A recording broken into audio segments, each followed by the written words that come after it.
He's going to get his £9,000 back.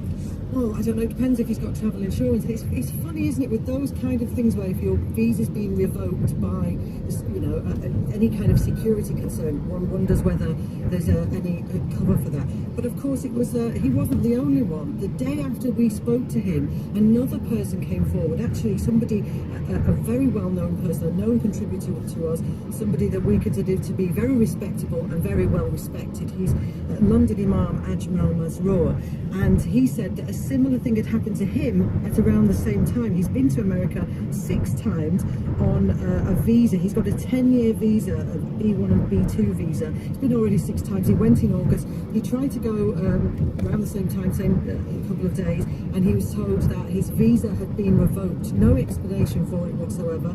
We did get a statement from the US Embassy on that one. They said simply this: the embassy is aware of the matter. We are in contact with the individual. No further comment at this time. Okay, so they're not fronting it up with an apology or anything like that.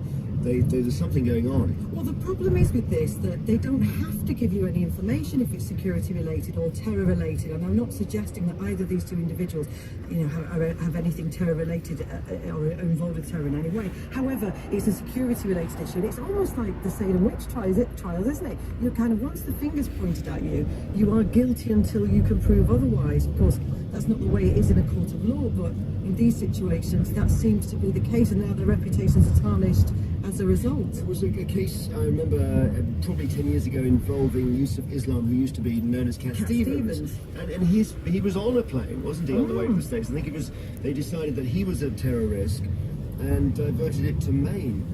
And the way he told it, when he got off the plane, all the security people sort of apologised and asked for his autograph, but he wasn't allowed to continue his journey.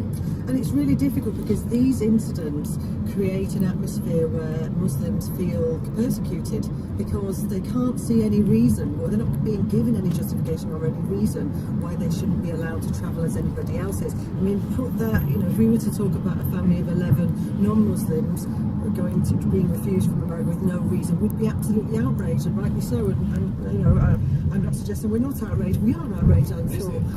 If you are about to travel and you have the family name like Mahmoud or Mohammed or Zahid or whatever it is that makes the Americans suspicious, is there any way of ensuring that when you get your visa waiver that it actually counts for something? I'm not sure there is, because this family actually had their boarding cards, as did the Imam. He had his boarding card. He was literally at the gate ready to go through. So it's really difficult. Thank you very much.